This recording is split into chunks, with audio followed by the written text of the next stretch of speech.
Cara, e como você, assim, resumidamente mesmo, quem é Jung pra você? Como você apresentaria Jung pra quem te perguntasse isso no corredor da faculdade, assim? Quem é Jung?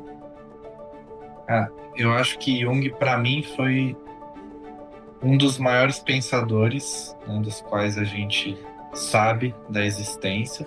Eu acho que com certeza foi um dos maiores pensadores do século XX, né? E eu acho que é um pensador que estava à frente do tempo dele. Uma das Então, coisas que eu percebo é que muitas pessoas procuram Jung para entender mais sobre si mesmo, para entender mais sobre o mundo que cerca. diversos tópicos que hoje em dia se popularizam, né? Como, por exemplo, religiões asiáticas, budismo, ou até mesmo conceitos populares como sincronicidade foram trabalhados por ele. Então, essas pessoas vão começam a buscar ele cada vez mais. Por que que você ainda acha que em 2026 as pessoas relacionam Jung com uma espécie de misticismo, com uma espécie de algo que não deve ser levado a sério? Né? Outro dia estava ouvindo um pensador falar assim, um podcast, e ele comenta, bom, todo adolescente acha que ele é o primeiro a descobrir o sexo, né? E eu acho que essa época, né, da formação desse cientificismo é um pouco isso, né? É uma arrogância um pouco adolescente. Opa, peraí, eu fui o primeiro, eu tô descobrindo uma coisa nova aqui. E eu vai falar, peraí, será que essa coisa nova já não foi elaborado por outros de outras formas? De que a psicologia lida com um objeto, né, com um objeto de estudo, que ele de que ele precisa ser abordado de uma forma diferente da qual o resto dos objetos.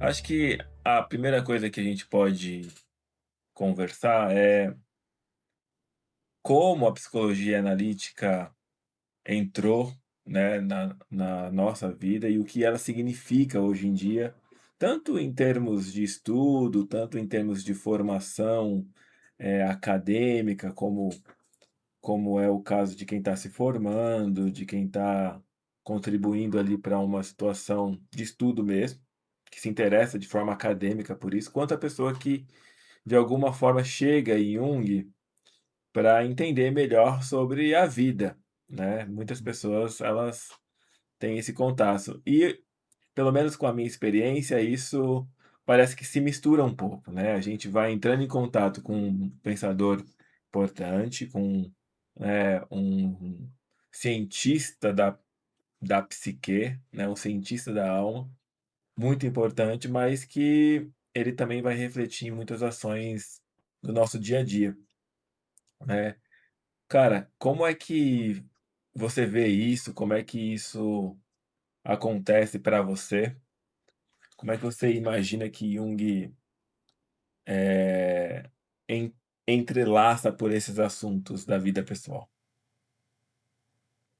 Bom, eu acho que em maior ou menor grau, né, toda pesquisa acadêmica, né, toda investigação acadêmica é uma investigação que parte e permeia a vida pessoal, né? Mas eu acho que o Jung ele se destaca nisso porque a proposta dele é investigar a psique, como você disse, né?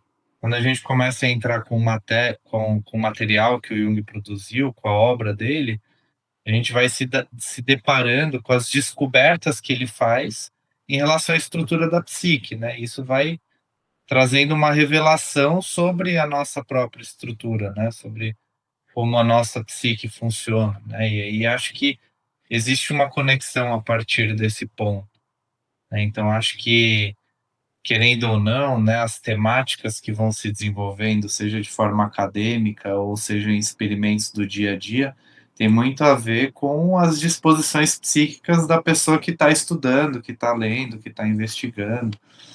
Então acho que isso é muito forte no Jung, né?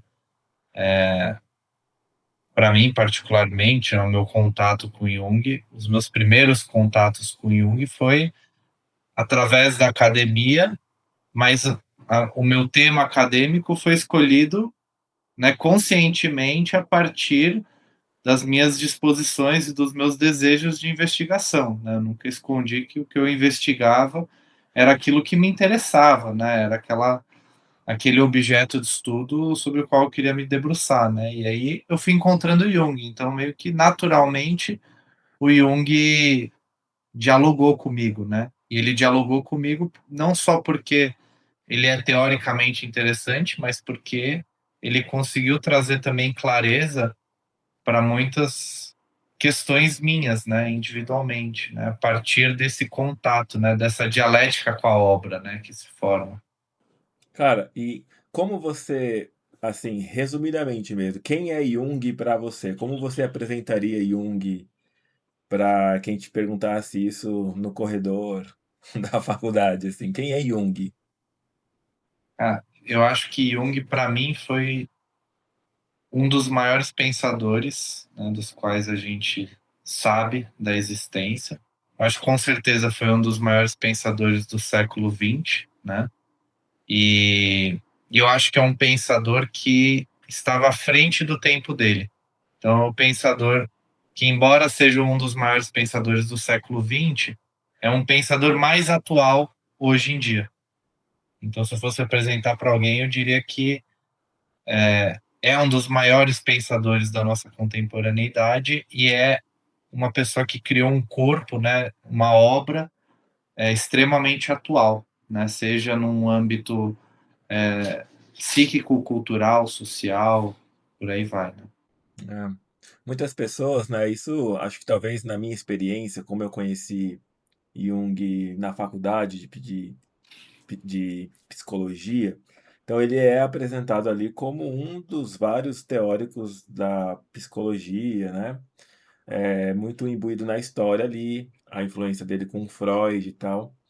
E aí a gente tem muito uma visão mais técnica, a gente também não tem tanto acesso a essa forma como Jung pensa ciência, como ele pensa, o mundo, como ele vai pensar as estruturas, depois a gente vai entrar, mais fundo nisso, mas a gente não tem muito contato nisso, a gente entra como mais uma pessoa que elabora uma teoria psicológica, e e aí a gente fica com uma visão muito técnica, né, assim, muito limitada também, porque você estava falando sobre pensador, né, eu fiquei aqui pensando: "Poxa, não é dessa forma que a maioria das pessoas entram em contato com ele", né. Muitas vezes as pessoas entendem ali uma minúscula parte de uma teoria psicológica, sem imaginar o que está por trás de toda aquela aquele monte de informações que vai constituir uma visão de mundo, que vai constituir uma forma de ser e de estar ali, eh, frente a outras pessoas da ciência psicológica, né. Então o Jung ele está ali construindo tudo isso, e a gente não tem contato com isso, né. E aí eu lembro que quando eu entrei em contato, eu fiquei muito admirado, assim, como vários assuntos eram levantados e tratados pelo Jung que não necessariamente eu, na minha ideia, relacionava com psicologia, Uhum. né. Então ele falava sobre arte, sobre quadros, sobre pinturas e como os artistas eram ou podiam ser interpretados através dos seus estilos, ele falava sobre religião, né, como as diversas religiões do mundo influenciam ou mostram como a gente percebe o mundo. E aí, poxa, isso aqui não é psicologia, né? Isso aqui tem muitas outras coisas que, na minha visão, na época, não fazia relação com psicologia, né? E essa diversidade do Jung talvez seja a forma como eu aprendi a ver, né? Como a ver e a admirar também, né, ou como uma pessoa assim: "Poxa, esse cara aqui, ele é diferente dos outros", assim. Não sei se necessariamente na época eu tinha base para entender se era realmente toda essa diferença, mas esses aspectos chamou muito a minha atenção. O que me faz lembrar que até hoje, Jung ele é muito pesquisado e muito procurado por diversas pessoas e de diversas áreas, né. Uhum, uhum. Você também tem essa percepção, assim? Eu tenho, né, eu acho que existem 2 movimentos, né, que são característicos, né. De um lado, eu acho que tem um grupo de pessoas que acaba evitando Jung, né, justamente por uma preconcepção, que vem ou das pessoas não saberem da abrangência, ou por elas não saberem direito de como ele abordou, de a partir de qual perspectiva, né, de quais perspectivas epistemológicas ele aborda essas questões, do porquê que ele aborda essas questões. Então, como as pessoas não têm essa informação, elas acabam evitando mergulhar em Jung ou entendendo que ele é ali um místico, né, alguém que está muito mais flertando com saberes que estão fora da dimensão da ciência e evitam ele, né? Então acho que existe esse grupo de pessoas e existe ao mesmo tempo um movimento que eu acho que atualmente está crescendo, né, cada vez mais, que é o movimento de pessoas se interessarem cada vez mais por procurar o Jung, também justamente por essa abrangência, né, porque eles vão entender que diversos tópicos que hoje em dia se popularizam, né, como por exemplo religiões asiáticas, budismo, ou até mesmo conceitos populares como sincronicidade foram trabalhados por ele. Então, essas pessoas vão começam a buscar ele cada vez mais, e eu acho que muitas dessas pessoas, muitas vezes gravitam fora do campo acadêmico. Só que esse número está crescendo e eu sinto que mesmo no campo acadêmico essa quantidade de pessoas, né, ou pelo menos a qualidade dos trabalhos que está sendo produzidos, incluindo ele, vão aumentando, né, e vão crescendo cada vez mais, né. Então eu acho que é um movimento que realmente está acontecendo, assim, né, principalmente de uns anos para cá, né. É.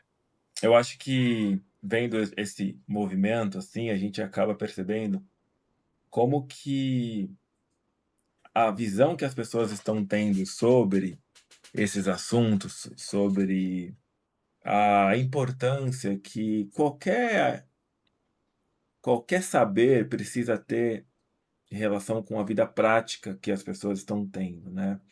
Porque é muito diferente de você conhecer uma ferramenta, de você conhecer algo que vai te ajudar na formação, isso falando como um psicólogo aqui de novo, e você vê uma ferramenta no qual vai te aproximar de uma imagem ou de uma instância de você mesmo que está muito além da utilidade daquilo, né, da utilidade para o outro, ou da utilidade para o campo profissional, né.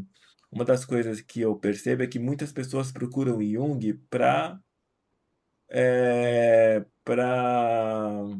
entender mais sobre si mesmo, Uhum, para entender mais sobre o mundo que cerca, para se conhecer melhor. Independente se isso vai levar para uma sessão de análise, de terapia, independente se isso vai gerar uma espécie de formação, que é o caso dos psicólogos e dos analistas. Não, tem muita gente querendo, se aprofundar em conhecimentos que acabam servindo ali para a forma como ela se enxerga, a forma como ela leva a vida, fazendo muita relação com a vida espiritual, com a busca, né, de um significado para isso tudo que ela está vivendo, e que muitas vezes teorias e aplicações psicológicas acabam não dando conta disso, porque tem muito receio de entrar em searas na qual pode misturar eh, com outros conhecimentos, né. Isso me faz lembrar como que Jung foi muito mal visto, né, por suas por seus pares na sua época, já desde a sua época, por ser uma pessoa que se arriscou e teve muita coragem de investigar fenômenos humanos, no qual as pessoas acreditavam que não havia como estudar ou por que estudar, que é o caso da religião, né, das formações míticas e todo esse processo cultural dos povos primitivos. Eu lembro que o primeiro trabalho acadêmico do Jung, né, fruto do seu doutorado ali para psiquiatria, foi justamente investigar o fenômeno da paranormalidade, né, e ele queria ali de alguma forma abordar aquilo cientificamente para trazer algum tipo de luz e já aí mostra uma certa coragem mesmo de trazer esses experimentos para o campo científico. Mas a minha pergunta para você, assim, é: por que que você ainda acha que em 2026 as pessoas relacionam Jung com uma espécie de misticismo, com uma espécie de algo que não deve ser levado a sério? Eu acho que talvez por alguns motivos, né? Eu acho que um desses motivos que é muito recorrente a gente ouvir no discurso das pessoas é porque o Jung ele se popularizou muito, principalmente nos Estados Unidos, ali durante a década de 70, 80, com aquele movimento que é conhecido como movimento New Age, né? O movimento da nova era, que é um movimento contra a cultura, que surge ali com os hippies, naquele período da guerra do Vietnã, né? Então esse movimento ele vai popularizar uma série de pensadores e de ideias que questionam as ideias que são as ideias mainstream, né? As ideias que estão sendo adotadas pelos grandes meios, pelas grandes vertentes acadêmicas. E, e esse movimento ele se atrela muito, por exemplo, à teosofia, à antroposofia, que às vezes são vistos e se entendem como movimentos também místicos, né?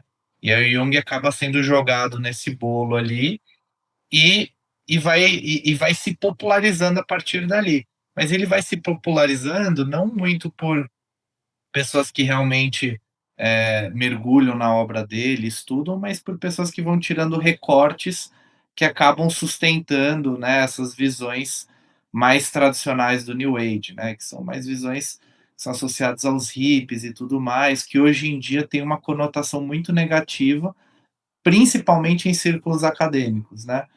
Círculos acadêmicos têm uma tendência de questionarem esses movimentos e os pensadores desses movimentos, embora hoje em dia também, de novo, muitas pessoas estejam revisitando essa crítica e vendo que também não é bem assim, né? Que existe um valor naquilo, né? Então, acho que essa associação aí com esse movimento New Age é uma das características, mas eu acho que outra característica, que eu acho que é a que leva ele para esse movimento, é o que realmente, né, faz com que ele seja visto aí como um místico, né? Que é o fato de que a obra dele, como você já disse, é abrangente. Então ele vai estudar tópicos como a astrologia, ele vai estudar tópicos como a numerologia, ele vai falar de conceitos como a sincronicidade, que questionam aí um pouco a relação mente-matéria. Ele vai dialogar muito, né, com Wolfgang Pauli, que foi um grande físico quântico, e ele vai tentar, né, entender como as descobertas dele no campo da psicologia podem dialogar com as descobertas da microfísica, né, ou da física quântica, e a física quântica futuramente também se associa a esse movimento New Age, né, com esses discursos, né, de você criar sua realidade e tudo mais. Então, o Jung ele vai caindo nesse bolo por causa da abrangência da obra dele, né? Agora, de novo, ele não cai ali porque as pessoas leem a obra dele, entendem, né, as motivações que levaram ele a olhar para esses fenômenos e simplesmente, mas simplesmente vão pegando recortes ali para sustentar a ideia deles e jogam ele, né, junto com um bolo de pensadores sem distinção. Né? E aí vão falando, bom, ele é místico porque ele estudava astrologia, ele é místico porque ele falava de alquimia, porque ele estudava simbolismo. Então, são todos temas que são distantes, né, à academia tradicional. Né? aos pensadores acadêmicos tradicionais, né? E também são distantes a visão de mundo mais preponderante, principalmente aqui na formação do pensamento eurocêntrico, que é a ideia do método científico, né? Que vai se atrelando aí a um pensamento materialista e vai falando, não, peraí, ciência é aquilo que define a realidade, então a ciência vira um delimitador de verdades, e a ciência é só aquele método científico que se associa, né, à ideia do materialismo, né? Então Jung, como ele entende que outras formas de perceber a realidade são valiosas, né? Então vamos olhar para esses fenômenos que, pelo menos enquanto fenômenos humanos são reais, como sonhos, fenômenos parapsicológicos, fenômenos ocultos. Vamos olhar para esses fenômenos e ver o que eles dizem sobre a realidade, né? O Jung, ele tem essa ousadia, né? Mas justamente por ele ter essa ousadia, ele vai mergulhando e falando sobre assuntos que, dentro dessa visão, que não é uma visão factual, mas é uma visão dogmática também que se forma da ciência, ele é um místico, né? Não é bem visto. Então, E eu acho que também a gente não pode deixar de falar sobre uma espécie de protecionismo das outras correntes psicológicas, principalmente na busca da validação daquela abordagem ou daquela forma de fazer psicologia, principalmente, né? A gente não pode esquecer que o Jung, ele foi contemporâneo do Freud, ele, em determinados momentos eles fizeram uma parceria, depois de alguns anos eles romperam essa parceria, cada um seguiu o seu caminho, a sua forma de pensar, a sua forma de fazer ciência e tal, e que não tem como negar que existiu ali certa concorrência e certo até uma estrutura proposital no qual acabava com certas reputações e tal, e Jung foi muito vítima disso, né. uhum. Claro que acho que talvez, isso é uma opinião minha, né, talvez o Jung podia ter se preocupado mais com isso, mas também a personalidade dele não fez com que ele se interessasse muito pelo que as pessoas pensassem ou não dele, né, ele tocou o barco ali, apesar de inúmeras tentativas de explicar basicamente o que ele estava construindo como ciência, o que ele está investigando, as inúmeras confusões que fazem até hoje do seu trabalho, da sua forma de construir conhecimento, os seus métodos ali bem estabelecidos, né, que foram ajudando ele a elaborar um pensamento de estrutura psicológica, a forma de interpretar os conteúdos psicológicos, tudo isso está bem delimitado na obra gigantesca que ele tem, mas que no final das contas a fama ela precede todo Uhum. esse número de evidências no qual ele por certo tempo ele se preocupou, ele tentou ali corrigir muita gente e instruir ali a forma como ele estava fazendo, mas em certo momento também ele meio que desistiu da galera entender o que ele estava fazendo, né. Às É, vezes às vezes eu tenho essa impressão, assim, também que fala assim: "Gente, eu acho que vocês se virem aí agora com o que eu escrevi, com o que eu construí". eu acho que foi algo que afetou muito ele, né? Mas realmente ele ele responde ali, né?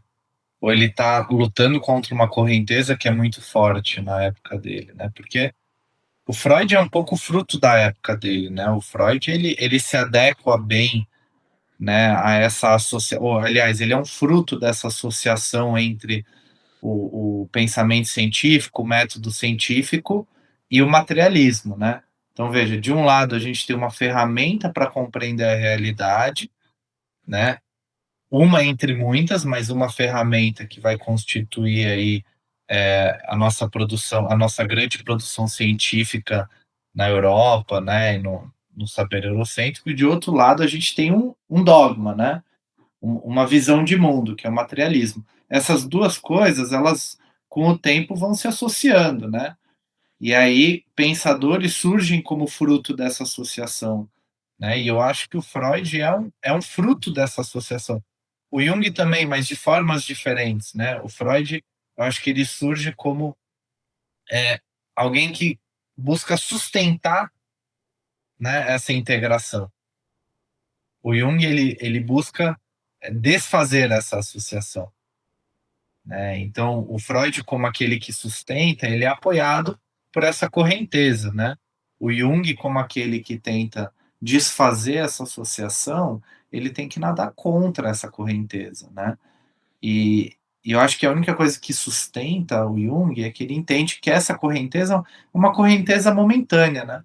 É um recorte mínimo na história da humanidade e não está relacionada a verdades mais profundas, né? Então, o fato dele acreditar que ele está ali em busca, pelo menos, de verdades que estão além, né, dessa correnteza, faz ele conseguir sustentar esse movimento e às vezes ter um pouco essa visão de, ó, é isso aqui que eu estou fazendo, né? O meu papel é colocar essa obra aí nessa época, nesse período, e não necessariamente assumir a responsabilidade do que vai acontecer a partir de colocar essa obra no mundo, né?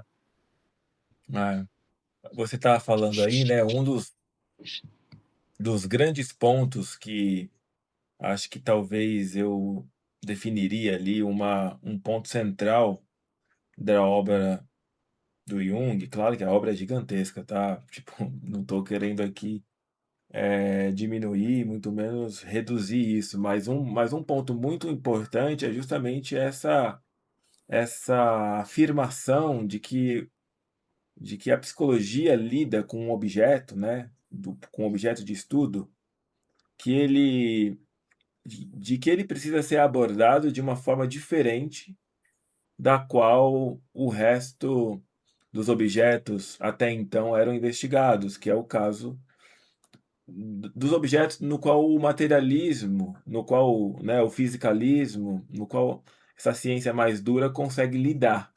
E que a, a psique humana, ela é algo que precisa de um método diferente para que ela consiga é, ser investigada. Né? Se a gente for investigar a alma humana ou, né, ou aquilo que a gente chama de psique ou de mente, se a gente for investigar elas com a ideia de que aquilo é o resultado, né, é um substrato, é uma consequência de um movimento físico, seja ele biológico, ou seja ele regido ali pelas leis da física, a gente vai passar a entender então que tudo aquilo que o ser humano ele produz é fruto usando uma expressão que o próprio Jung usa, né, é o fruto de um suco de enzimas ali, né, de neurotransmissores, ele não usa essa palavra, mas basicamente isso, né, um suco de substâncias que estão ali determinando cada produção humana, né, e que Uhum, apesar de ser uma hipótese, ela não pode ser considerada um fato, uhum, né? Apesar de ter as suas, vamos por assim, os seus frutos, o lado positivo de você conseguir, de alguma forma, algo producente em imaginar de que a mente é fruto do cérebro, há limitações inúmeras ali para a gente lidar com diversos fenômenos humanos, no qual a psicologia vai se propor a fazer, né? E aí a grande questão é que o Jung talvez bata de frente com esse pensamento poxa, talvez a gente ganhe mais em conseguir estabelecer um esquema, uma hipótese, uma estrutura imaginando a psique como não fruto de uma relação causal física, mas como algo que acontece ao mesmo tempo, como duas formas de expressão da mesma coisa, né? Como se a alma e o corpo fossem não duas coisas diferentes, não duas substâncias diferentes, mas algo que expressaria ali dentro da forma como a gente consegue enxergar a realidade de formas diferentes, né? Ou seja, eu sou aquilo que eu me represento como algo não físico, ou seja, eu sou a minha personalidade, eu sou a minha alma, vamos usar essa palavra mesmo, ao mesmo tempo que no tempo e no espaço eu tenho essa corporeidade, eu tenho essa expressão e tal. Eu acho que talvez esse ponto no qual Jung coloque aí em xeque essa relação causal entre cérebro e mente, ou entre cérebro e psique, gera toda essa perspectiva no qual uma verdade que parece óbvia, que parece assim, que parece encontrar ressonância em muitos discursos, atraem essas pessoas para olhar o que o Jung está querendo dizer.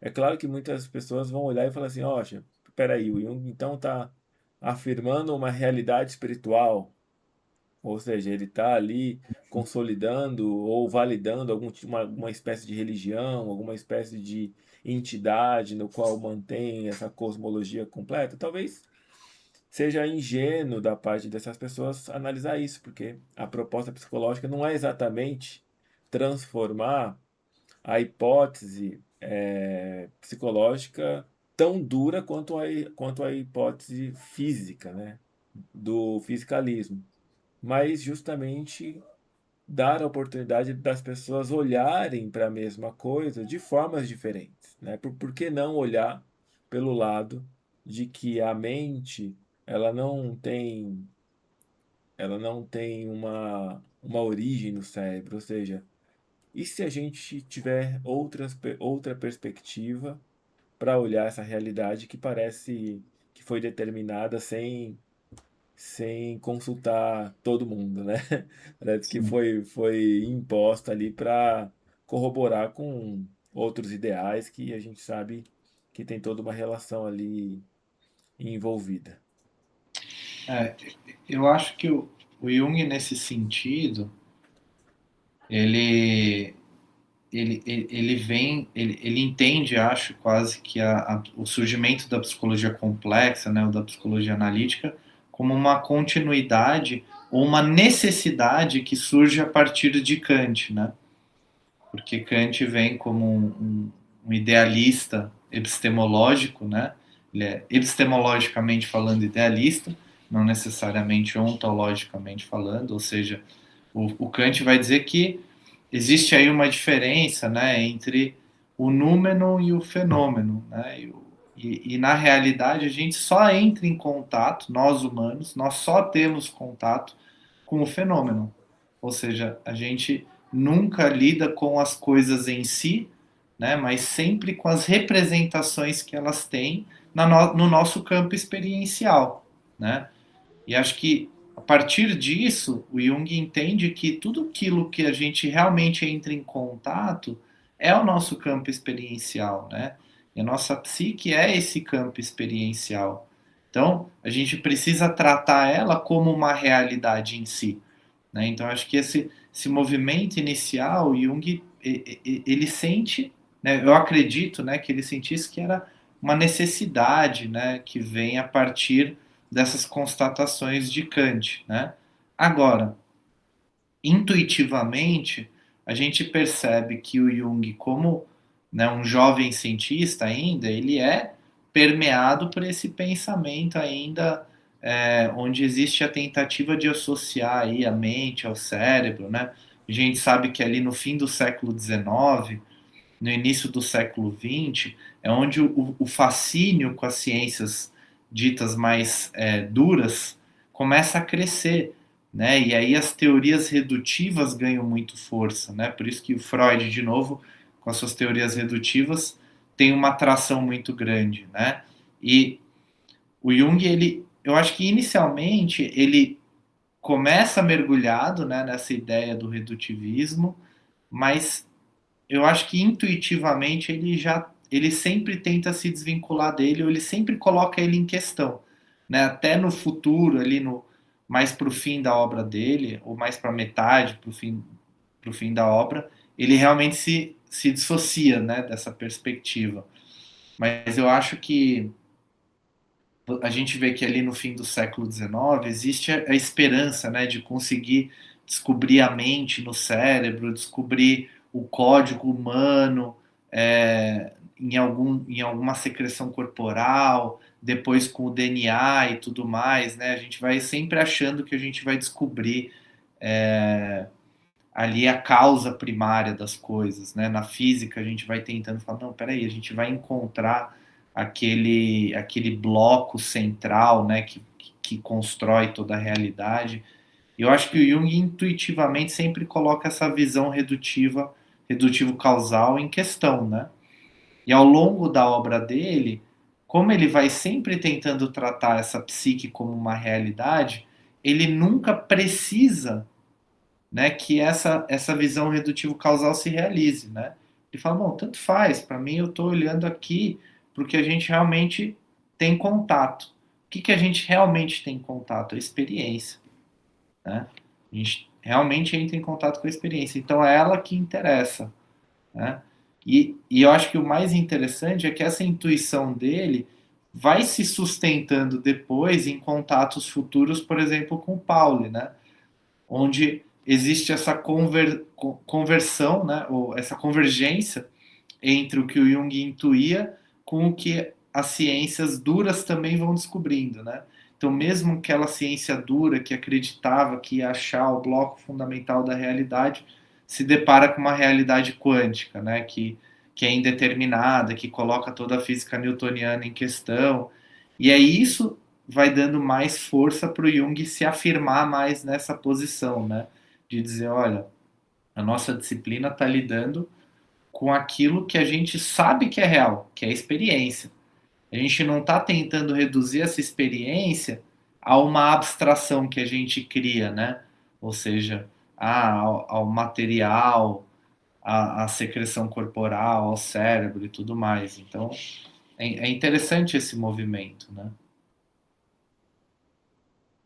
Você estava falando aí, eu lembrei assim o quanto que hoje a gente vê estudos e pessoas relacionando descobertas ditas, né, é, é, neurocientíficas e tal, e que vão relatar importâncias de coisas que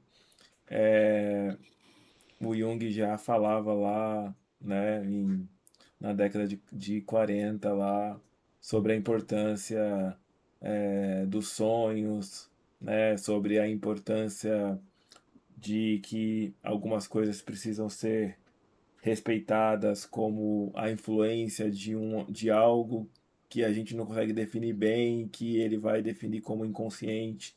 São todas essas essas coisas indeterminadas que nos envolvem e que vão influenciando a nossa vida psíquica e tal.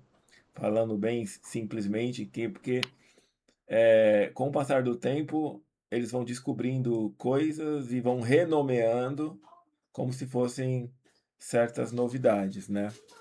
E a gente percebe o quanto que também é essa tendência desse retorno a esses caras mesmo, o próprio Freud, o Jung, é, o quanto que esse retorno está cada vez mais presente, né? Porque é como se a gente fosse tentando buscar lá fora, e no final das contas a gente vira o círculo e acaba percebendo que esses caras estavam falando de coisas muito profundas, mesmo sem todas essas ferramentas que hoje a gente tem. É muito importante isso. Mas, cara, essa visão que você estava falando aí sobre essa luta entre esse determinismo científico que a gente vive hoje, né, que tem essa tendência de, de monopolizar mesmo a, a ideia daquilo que é real ou não, e Jung, né, apresentando aí a tal da realidade psicológica. Como você acha que essa luta ou esses 2 pontos de vistas podem nos ajudar, de fato, ali na interpretação dos eventos sociais, na interpretação das coisas que acontecem na nossa vida mesmo? A minha questão é como isso nos ajuda na prática, tanto no nível acadêmico, tanto no nível do estudo, tanto na relação com outras disciplinas, outras ciências, quanto na vida pessoal mesmo.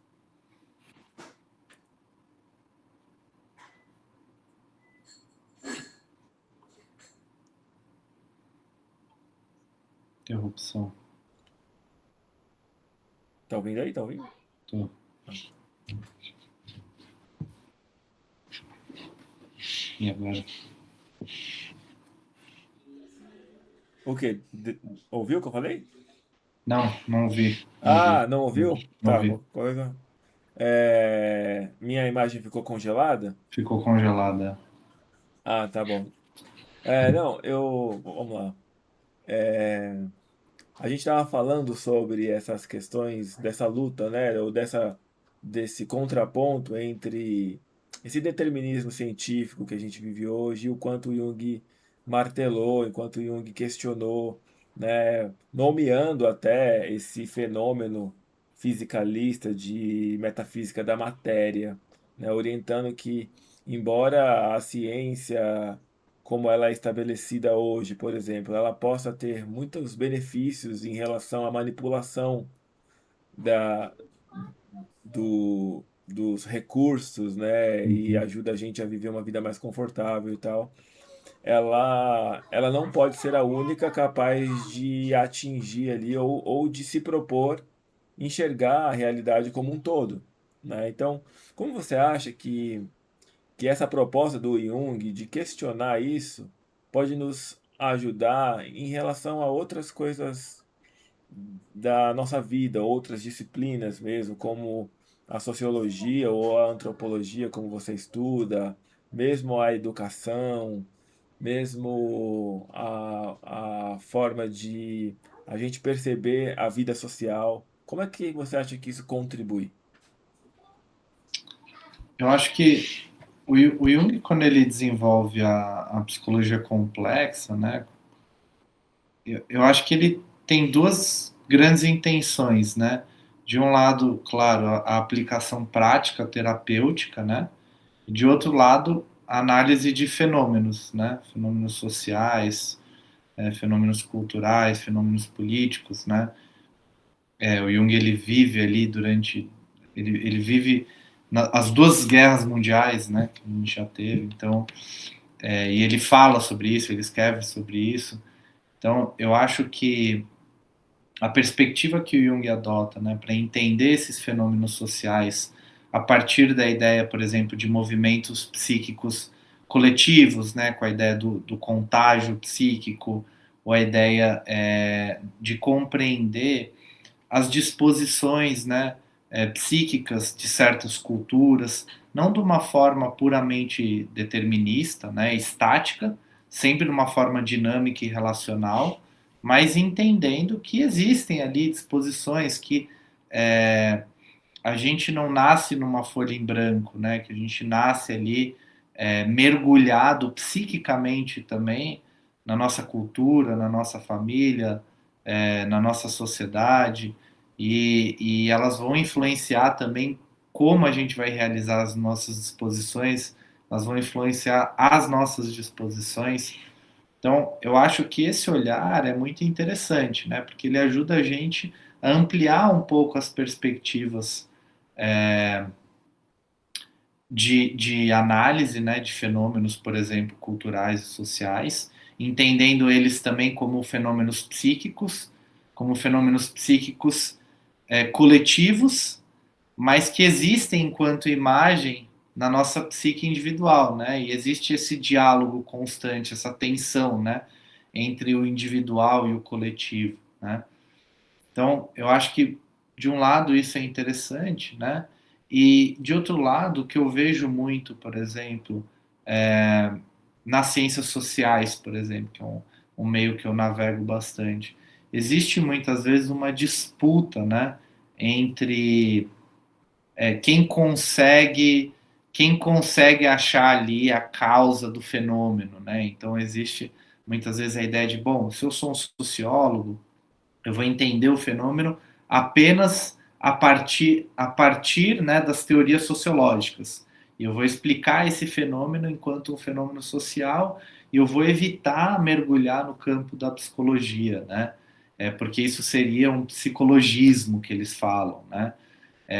E aí o antropólogo vai fazer esse movimento também, né? Eu vou tentar olhar aqui, mas a partir das problemáticas da antropologia, né? E acho que o Jung, ele fazia um movimento oposto, né? Ele constrói a psicologia complexa dele bebendo em várias fontes. Então ele estava ali dialogando com antropólogos, com sociólogos, e ele entendia que ele estava olhando para o fenômeno humano. É óbvio que ele estava entendendo isso a partir do olhar, né, do psíquico, mas ele também olhava e compreendia que, bom, a gente entra em contato com essa realidade psíquica. Então, acho que outras disciplinas teriam uma grande contribuição em olhar para isso e entender, bom, peraí, a gente tem que entender que apesar da gente estar olhando para um fenômeno psíquico, social, a gente está olhando para um fenômeno psíquico também. Não tem como a gente separar essas duas coisas completamente, né? Eu acho que a gente tem que colocar em diálogo essas coisas. E o Jung, pela abrangência da teoria dele, ele permite esse diálogo transdisciplinar, que eu acho que é importante, né? Ele permite essa construção de pontes entre disciplinas, né? De novo, ele estava ali dialogando com a física, ele estava dialogando com a matemática, ele estava dialogando com a antropologia, ele estava dialogando com a sociologia. E eu acho que essa disposição que ele tinha aqui também era uma disposição da época, né? Outros pensadores tinham isso. É uma disposição necessária hoje em dia, mas também para a gente olhar para os fenômenos, por exemplo, da contemporaneidade, eu acho, né, que o olhar do Jung, o olhar da psicologia complexa, na verdade, é um olhar que contribui muito para a gente entender por que certos movimentos sociais acontecem, né? Por que certas culturas estão reagindo a acontecimentos de uma forma e não de outra, né? Eu acho que ele responde isso e ele não responde isso na forma, uma tentativa de criar universalismos, que também é uma crítica dele, né? Ou de tentar criar um determinismo absoluto, mas ele fala ali de disposições e ele tenta colocá-las sempre em relação ao tempo, à época, né? Eu acho que isso é um ponto interessante. E eu acho que o outro ponto interessante é que o Jung, ele sempre, e óbvio que esses dois estão relacionados, mas ele sempre alerta a gente para a importância do resgate da perspectiva simbólica, né? Da gente entender que os fenômenos sempre têm uma dupla face, né?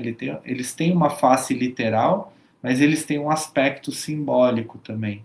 Eu acho que isso seria é uma contribuição muito grande para a contemporaneidade, né? Como é que a gente olha para os fenômenos que estão acontecendo no mundo hoje, sejam guerras, sejam crises ambientais, sejam fenômenos populares, né, de séries, de filmes, como é que a gente entende eles? Não só a partir do aspecto literal, né, material, mas a partir do aspecto simbólico deles. Como é que a gente entende simbolicamente o que isso diz sobre nós humanos, sobre a época que a gente vive, né? O que eles revelam que o aspecto literal não pode revelar. E aí acho que tem um aspecto bem interessante, né, para ser analisado.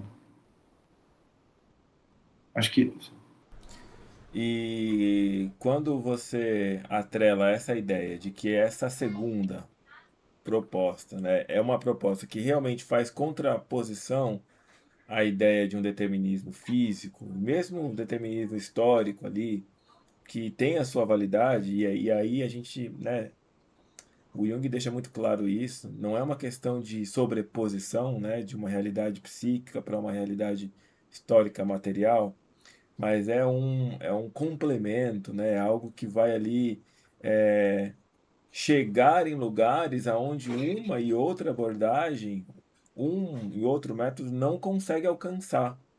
É como se um fosse a extensão dos limites do outro, né? Uhum. E como hoje em dia isso é necessário, ou pelo menos deveria ser muito bem visto pelas pessoas, sejam elas produtoras de conhecimento, de na academia, ou sejam elas pessoas que estão ali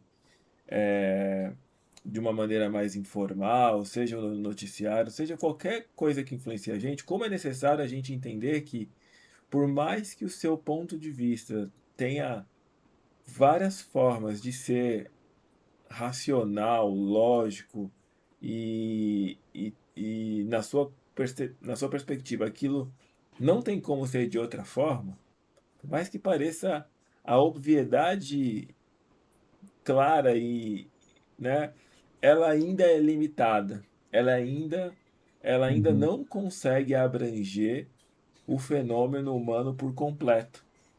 E aqui tá, eu acho que a grande sacada da psicologia analítica ou da psicologia complexa que Jung está se propondo a elaborar é que e se a gente olhasse para um fenômeno e a gente conseguisse dar voz, né, dar espaço para que ele se manifeste em outras estruturas capazes de percebê-lo, né, em outras formas, como se fossem outros olhos. Então, hoje a gente não. As coisas acontecem por causa disso. E todas as outras explicações é besteira, porque eu descobri ali a verdade daquele fenômeno acontece por causa disso, né? Então, outro fenômeno, seja ele um fenômeno social, então a gente leva para a política, né? A política, o Estado quer fazer isso por causa disso. Tá, beleza. Então, qualquer coisa que foge dessa explicação é uma explicação errada, né? Qualquer coisa Uhum. que não colabora com aquela narrativa é uma narrativa errada. Se você pega no campo da religião, por exemplo, que é um campo que eu gosto muito. Então, é, não, esse fenômeno só pode ser explicado pelo viés teológico, pelo viés de uma sabedoria no qual, se a gente não compreender que existem forças sobrenaturais, a gente não vai conseguir entender, né? Então, se a gente não entender o fenômeno naquela perspectiva, a gente é errado. E a perspectiva psicológica coloca tudo isso em xeque, né? Que ela vai Uhum. falar assim, olha, talvez aqui o que vocês consideram como realidade seja uma realidade muito limitada, né? Talvez a realidade psicológica, que é aquela que troca, que é aquela que influencia, que é aquela que é fruto, né, que é consequência e causa de uma mesma situação, que é a psique, talvez essa realidade coloque em xeque todas essas prerrogativas de bater o martelo quanto qual dessas teorias, qual dessas narrativas vai ser a grande vencedora na busca da causalidade, né? Então, Uhum. não é nem colocar uma segunda hipótese, é na verdade levantar todas elas e colocar todas elas em xeque, né? Uhum. Para explicar, olha, e se a gente usar esse tipo de ciência para fazer esse tipo de coisa? E se a gente usar esse tipo de ciência para fazer esse tipo de coisa, como antes da psicologia já era bem estabelecido, assim, né? As ciências sociais usando o seu método, usando a sua forma de investigação, e as ciências naturais usando o seu método de investigação, as suas formas de perceber a natureza, de encontrar as relações ali, químicas, físicas e todas essas leis. E aí vem a psicologia com uma terceira força ali, com uma terceira forma de mensurar e falar assim, olha, quando a gente está falando de humano, quando a gente coloca o ser humano na questão, a gente precisa também abordá-lo dessa forma, que é uma abordagem psicológica. A gente precisa levar isso em consideração. Porque, em última instância, e aí sim, talvez seja até uma coisa da gente questionar, mas que é muito difícil de rebater, é que, em última instância, a percepção e o percebido, né, são a mesma coisa, né? Uhum. Em última instância, não há realidade sem que a psique a perceba, né? Não há mundo sem que a psique o construa, dê lugar para ele, né? Por mais que exista toda essa realidade física que a gente imagina acontecer. Então acho que ele dá uma bagunçada aí em tudo isso. E talvez seja um dos motivos do porquê as pessoas acabam rejeitando também, né? Porque Uhum. mexe com questões já estabelecidas, com paradigmas já estruturados, e que é muito cansativo ficar revendo tudo isso o tempo inteiro. Se- Eu concordo. Eu acho que é exatamente. Ele vai contra, né, o paradigma. Então, nesse sentido, eu concordo. Né? E, e eu acho que é um esforço, né? Um esforço você ir contra o paradigma, né? Mas o interessante é que eu acho que muitos desses pressupostos que constroem esses paradigmas, hoje em dia, naturalmente estão caindo por terra, né? Então, eu acho que especialmente nos últimos 10 anos, mas mais já, né? Mas especialmente nos últimos 10 anos, existe um movimento de transição, né?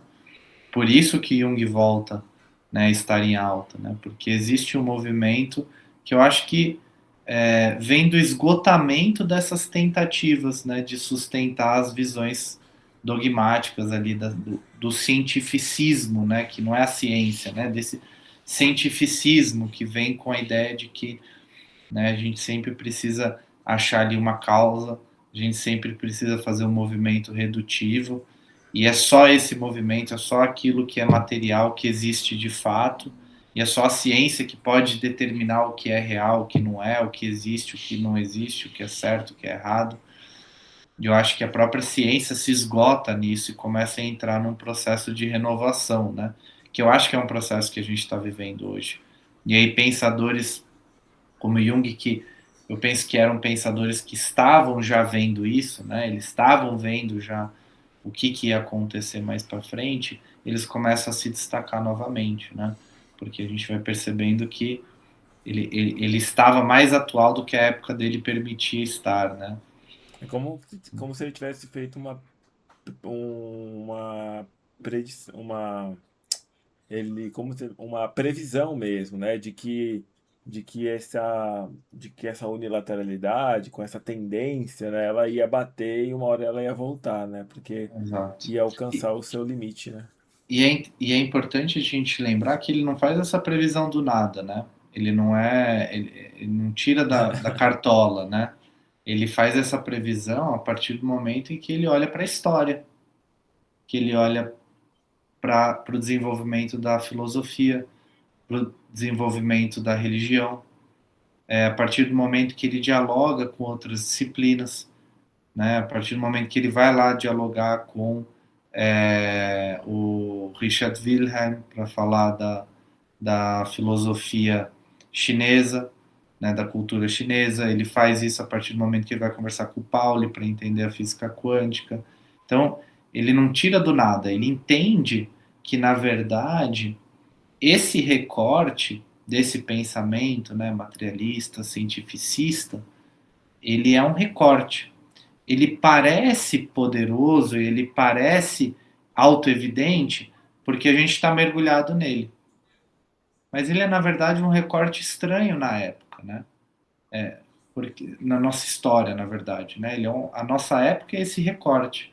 Porque se a gente olha para o passado, a gente vê que a coisa nunca foi assim, né? A gente nunca teve uma visão nesse sentido. E quando a gente olha para outras disciplinas, a gente vê que as evidências não vão corroborando a favor, né? E aí o que tem que se sustentar é uma crença, né? Então é interessante, né? Porque justamente aquilo que surge como um método frio e científico que supostamente vai determinar o que é a realidade se transforma numa crença que se baseia muito mais na fé de que a gente vai conseguir encontrar no método redutivo a resposta de tudo, a gente vai encontrar na matéria a resposta de tudo e que todo o resto é fruto de fantasia, pode ser respondido a partir dessas visões. O Jung, eu acho que ele já enxerga isso naquela época, porque ele viu, porque ele observou. né? Simples assim, não acho que é nada fantástico assim. Eu acho que ele simplesmente observou o que foi o passado, o que foi o futuro e ele levou a sério, né? Porque o método, esse dogma científico, né, cientificista, o que acontece é que ele vai desvalidando as outras coisas. Então você não precisa olhar para aquilo que você desvalida. Uhum. Jung vai falar, peraí, mas se todas as épocas valorizavam sonhos, por que, que eu vou desvalidar o sonho? Ah, porque é um fruto, é só um fruto aí, né, de produtos químicos. Peraí, mas a gente sabe isso? Não, mas é óbvio que é. Opa, Uhum. peraí, então é um dogma, né? Então ele é acusado de ser pouco científico justamente por aqueles que estão sendo pouco científicos, sem perceberem, né? Mas se defendem no dogma que é predominante na época. E aí, ele, por observar, ele vai falar, olha, isso vai acontecer, né? Isso vai acontecer. Então, eu acho que a previsão dele é simplesmente porque ele se abriu para realmente olhar os fenômenos, né? E aí, a partir de olhar o fenômeno, eu acho que o fato de que essa visão ia decair, ia se transformar, era óbvio, né? Para quem estivesse olhando. É verdade. Cara, a gente conversou aqui sem coisa,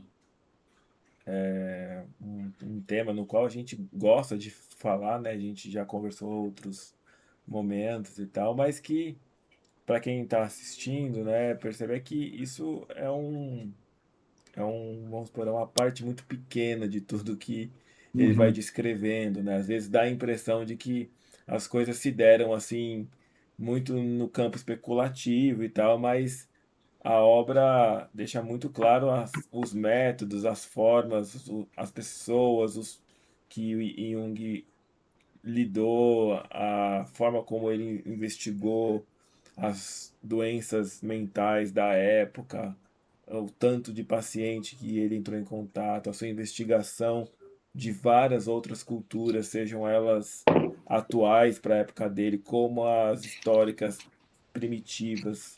Se utilizou de muitos historiadores, de muitos antropólogos, de muitos sociólogos para conceber toda essa visão que no final parece que, por ser tão difícil, por ser tão ampla, por ser tão diversificada, acaba parecendo que ele inventou, né, de que Uhum. foram frutos da sua imaginação, porque é tão difícil até imaginar uma pessoa capaz de lidar com tanto conteúdo, com tantas informações, na forma como ele dedicou a vida dele.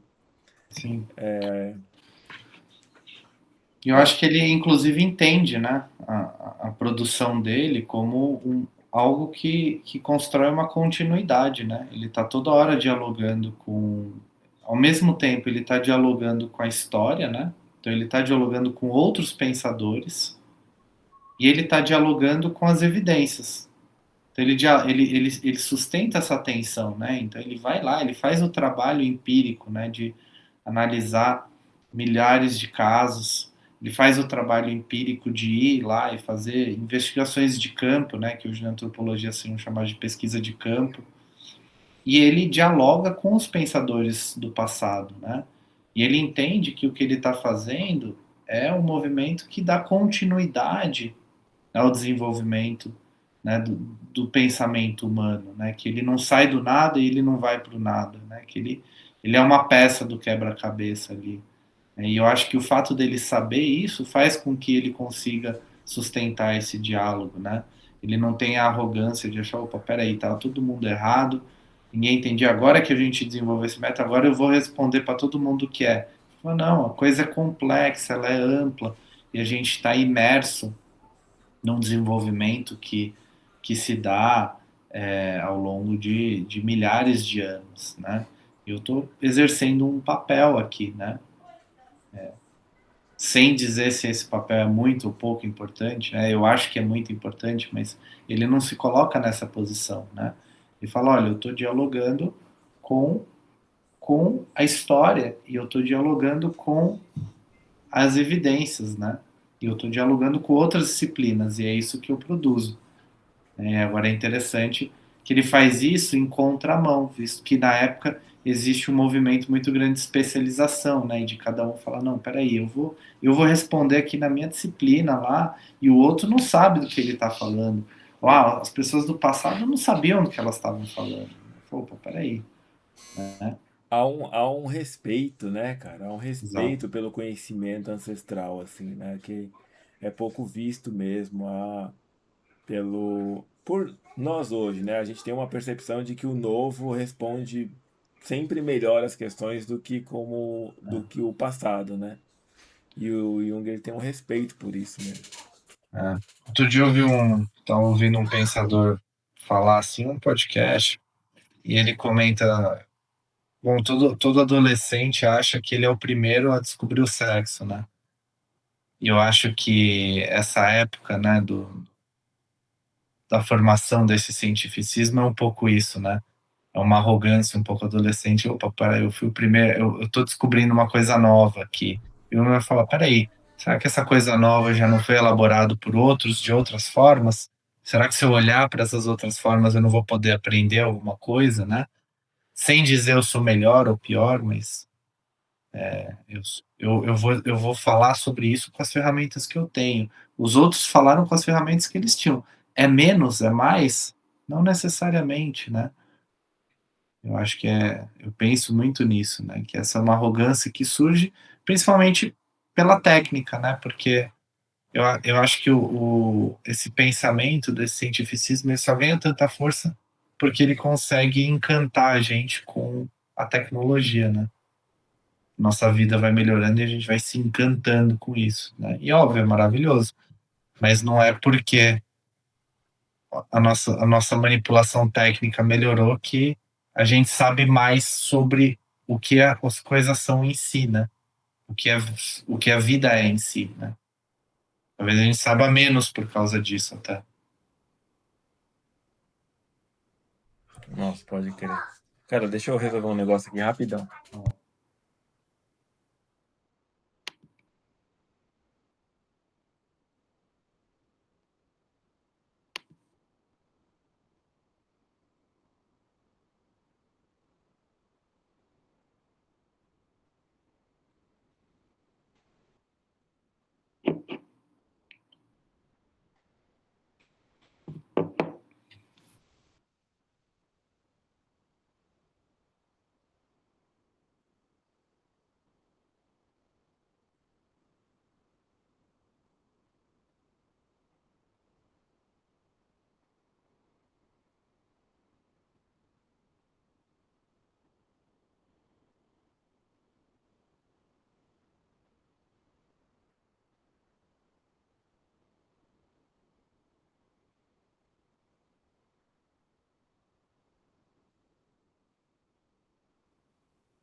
Ah, nossa, tem show de criança aqui em casa.